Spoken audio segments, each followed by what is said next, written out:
Today is Edgar Allan Poe's birthday. Doomcock would like to acknowledge and salute Edgar Allan Poe today as one of the great masters of literature, not merely as a master of the macabre, but as one of the greatest authors of the 20th century, and, indeed, of all time. There is an article on Edgar Allan Poe on the website Masterpieces of American Literature, and I would like to quote the opening of that article. Best known for his poems and short fiction, Edgar Allan Poe deserves more credit than any other writer for the transformation of the short story from anecdote to art. He virtually created the detective story and perfected the psychological thriller.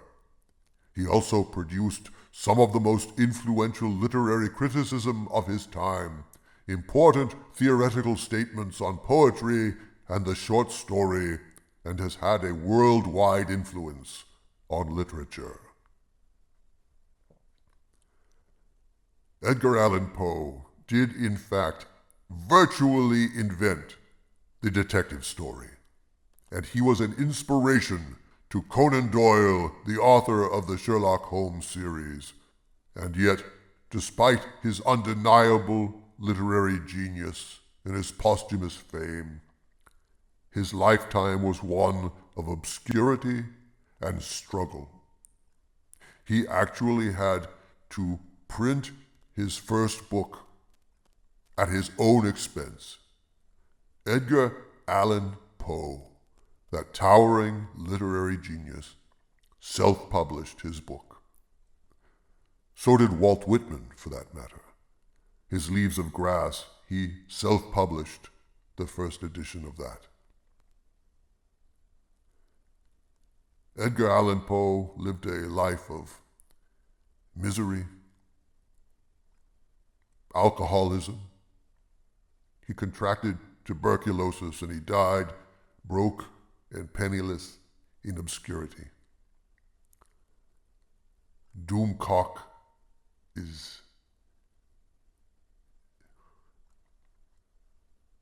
he is deeply moved.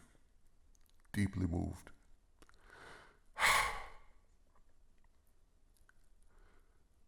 He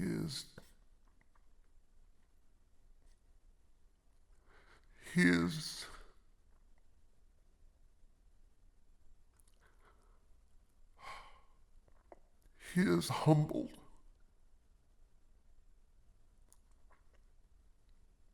by Edgar Allan Poe's greatness, his genius.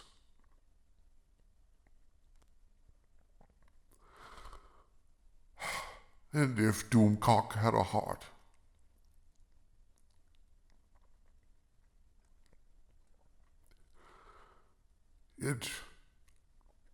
it would be breaking for Edgar Allan Poe.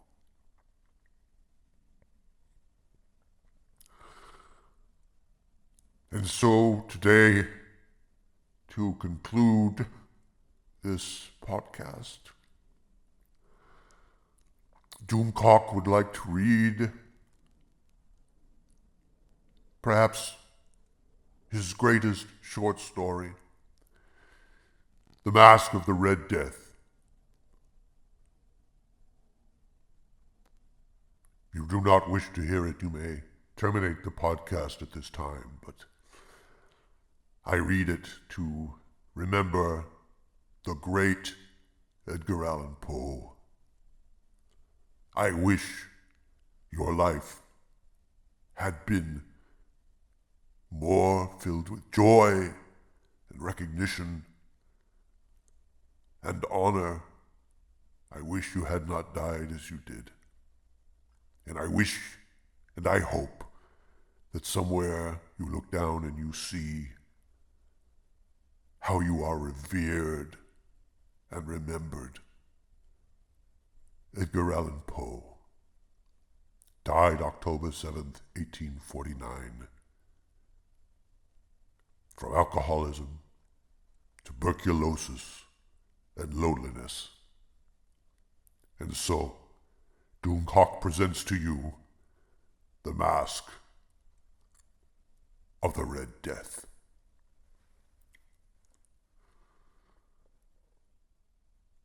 The Red Death had long devastated the country. No pestilence had ever been so fatal or so hideous. Blood was its avatar and its seal, the redness and the horror of blood. There were sharp pains and sudden dizziness, and then profuse bleeding at the pores with dissolution. The scarlet stains upon the body, and especially upon the face of the victim, were the pest ban which shut him out from the aid and from the sympathy of his fellow men. And the whole seizure, progress, and termination of the disease were the incidents of half an hour. But the Prince Prospero was happy and dauntless and sagacious. When his dominions were half depopulated, he summoned to his presence 1,000 hale and light-hearted friends from among the knights and dames of his court, and with these retired to the deep seclusion of one of his castellated abbeys. This was an extensive and magnificent structure, the creation of the prince's own eccentric yet august taste. A strong and lofty wall girdled it in. This wall had gates of iron. The courtiers, having entered, brought furnaces and massy hammers and welded the bolts. They resolved to leave means neither of ingress nor egress to the sudden impulses of despair or frenzy from within. The abbey was amply provisioned. With such precautions, the courtiers might bid defiance to contagion.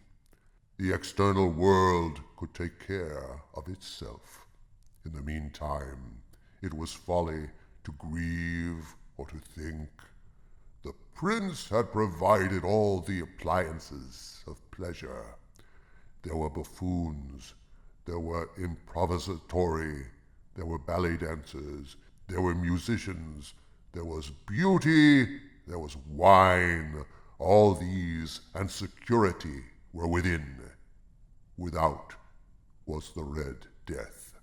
It was towards the close of the 5th or 6th month of his seclusion, and while the pestilence raged most furiously abroad, that the Prince Prospero entertained his 1,000 friends at a masked ball of the most unusual magnificence. It was a voluptuous scene, that masquerade. But first, let me tell you of the rooms in which it was held. These were 7, an imperial suite. In many palaces, however, such suites form a long and straight vista, while the folding doors slide back nearly to the walls on either hand, so that the view of the whole extent is scarcely impeded. Here the case was very different, as might have been expected from the Duke's love of the bizarre. The apartments were so irregularly disposed that the vision embraced but little more than one at a time. There was a sharp turn at every 20 or 30 yards, and at each turn a novel effect. To the right and left, in the middle of each wall, a tall and narrow Gothic window looked out upon a closed corridor which pursued the windings of the suite. These windows were of stained glass, whose color varied in accordance with the prevailing hue of the decorations of the chamber into which it opened. That at the eastern extremity was hung, for example, in blue, and vividly blue were its windows. The second chamber was purple in its ornaments and tapestries, and here the panes were purple. The third was green throughout, and so were the casements. The fourth was furnished and lighted with orange, the fifth with white, the sixth with violet.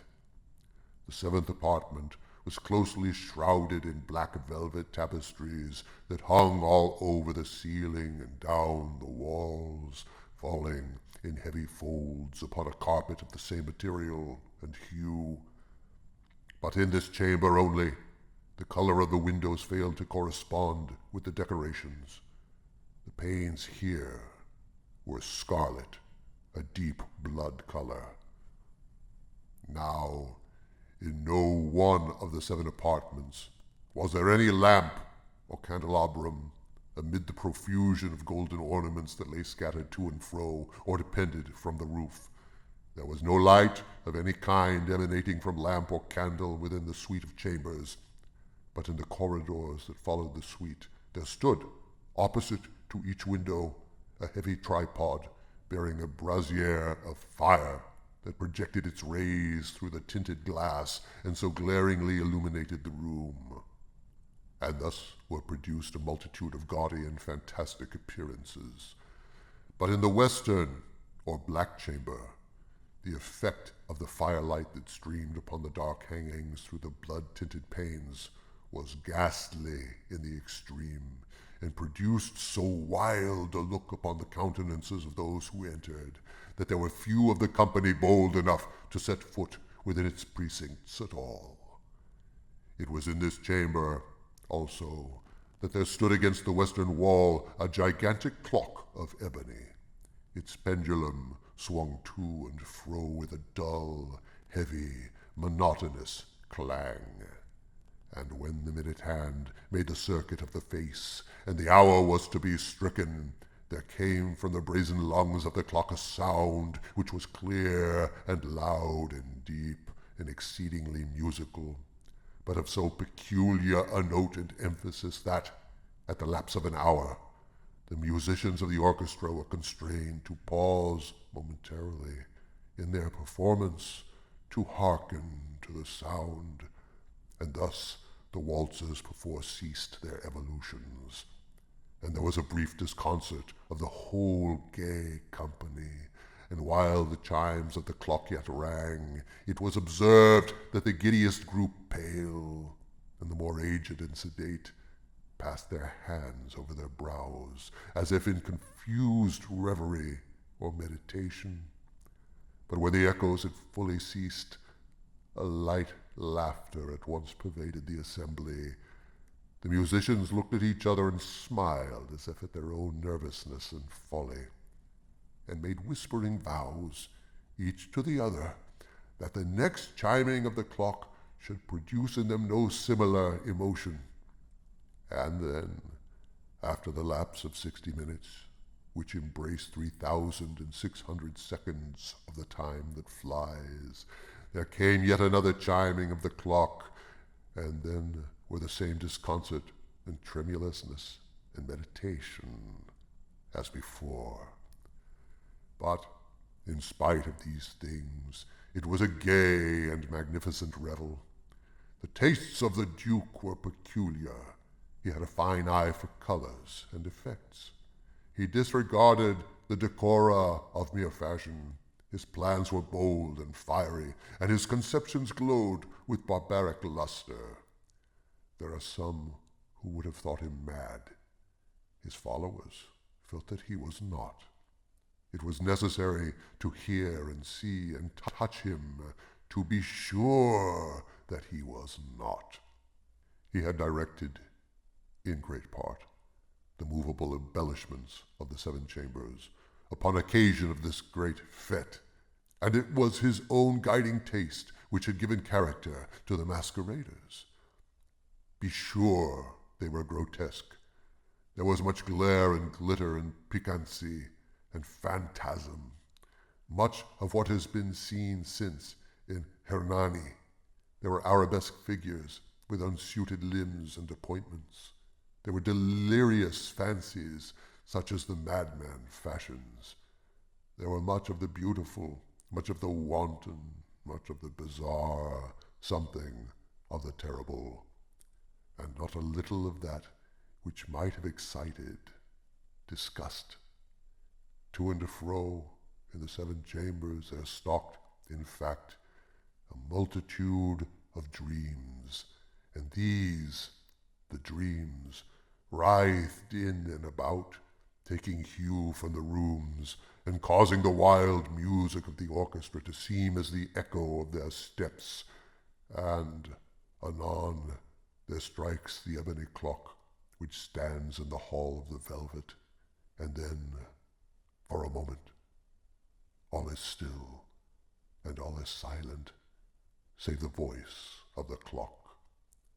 The dreams are stiff frozen as they stand, but the echoes of the chime die away. They have endured but an instant, and a light, half-subdued laughter floats after them as they depart.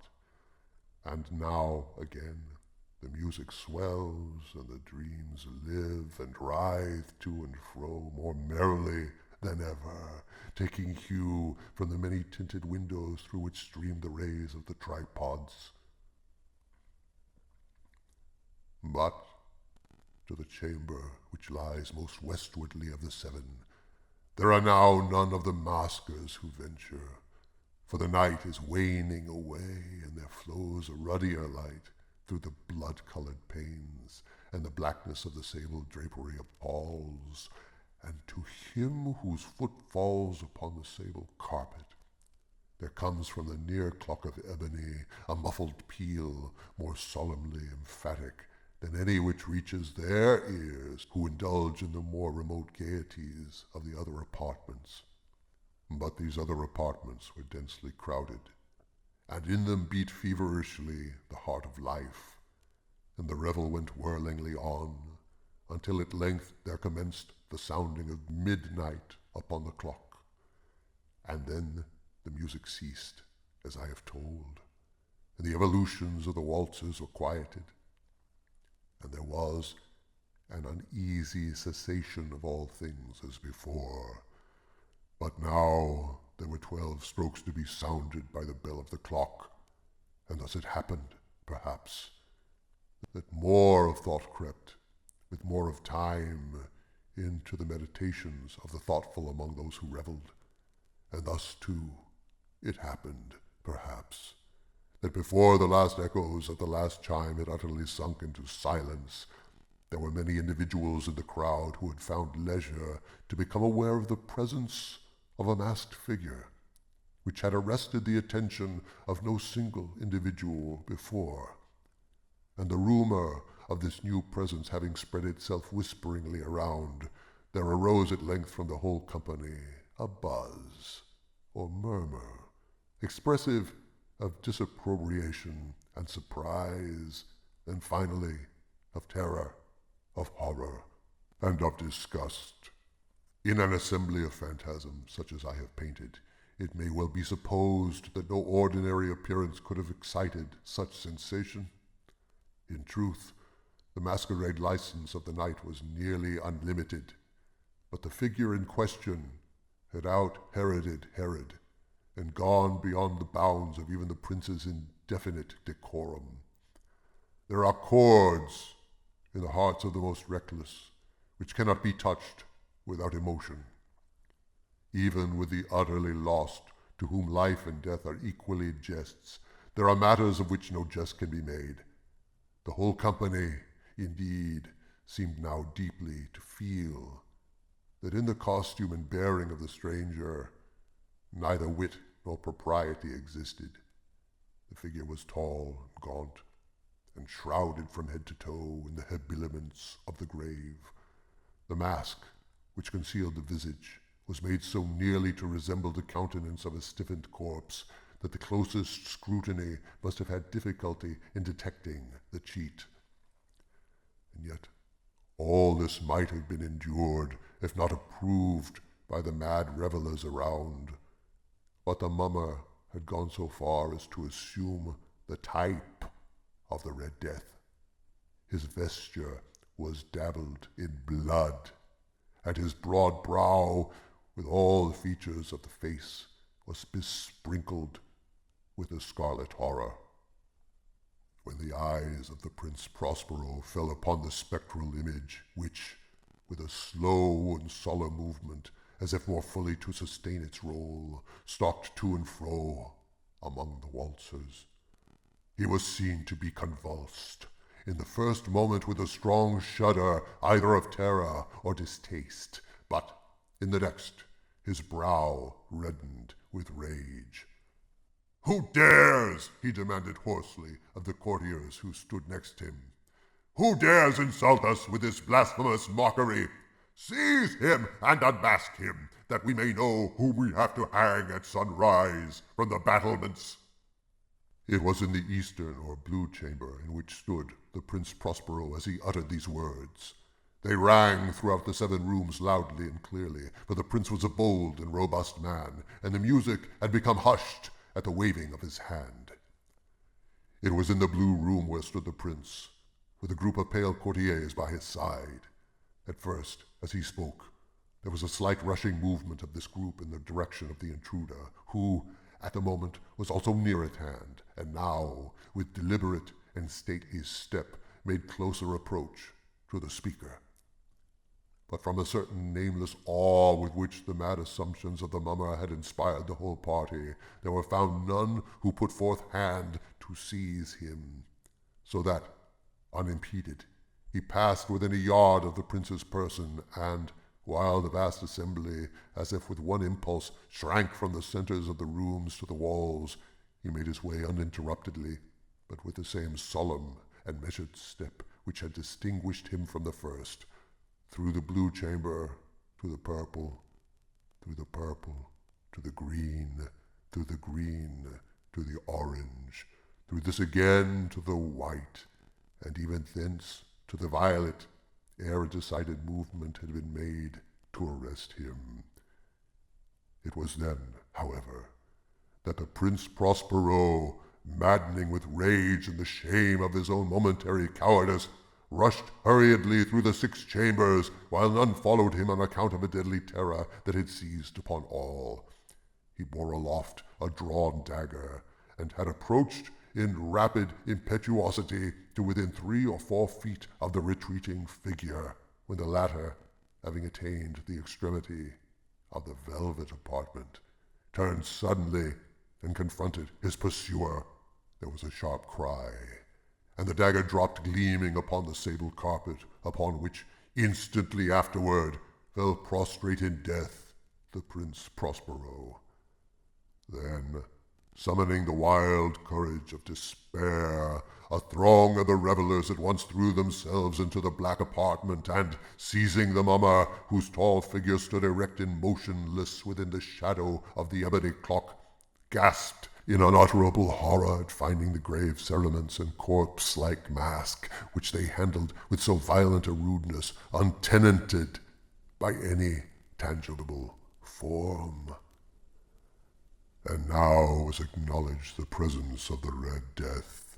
He had come like a thief in the night, and one by one dropped the revelers in the blood-bedewed halls of their revel, and died each in the despairing posture of his fall. And the life of the ebony clock went out with that of the last of the gay, and the flames of the tripods expired, and darkness and decay and the Red Death held illimitable domain over all. Happy birthday, Edgar Allan Poe. Your greatness, though unknown in your time, is revered in ours.